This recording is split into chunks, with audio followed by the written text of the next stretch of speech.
윤석열 대통령이 어제 국무회의에서 교육과 의료개혁 없이는 대한민국 미래가 없다.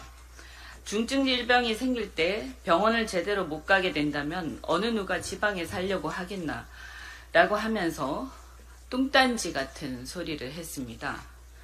도대체 몇 달 동안 어디 외국에라도 나가 계셨는지 한국에 계셨는지 의심스럽습니다.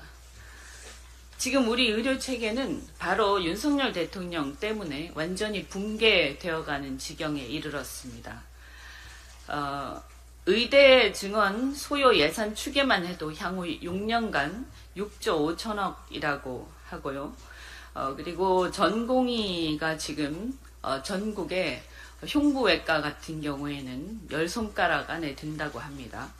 그래서 노 교수가 전공의가 없는 상태에서 수술을 하기가 어려워서 사표를 내는 지경에 이르렀다고 하는데, 당장 흉부외과 수술을 해야 되는 환자들은 어떻게 해야 할지 생각만 해도 끔찍합니다. 우리가 자랑하는 그 이국종 교수로 유명한 그 아주대 응급의료센터, 권역별 응급의료센터 같은 경우만 해도 14명의 응급의학과 전문의 중에서 과반인 7명이 사직했다고 하고, 건대 충주병원 응급실 같은 경우는 전원이 사직했다고 하고요. 이대 목동병원의 응급실 같은 경우는 전문의 1명이, 교수 1분이 지키고 있다고 합니다.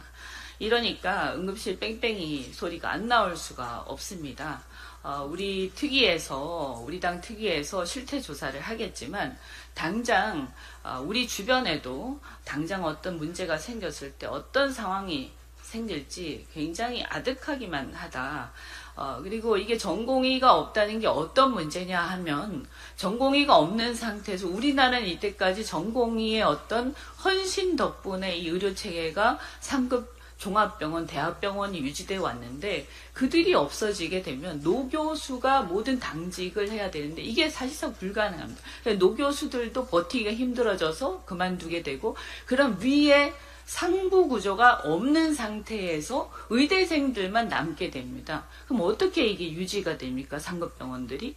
그러니까 생각만 해도 이건 의료 붕괴가 명약관화해지는 거죠.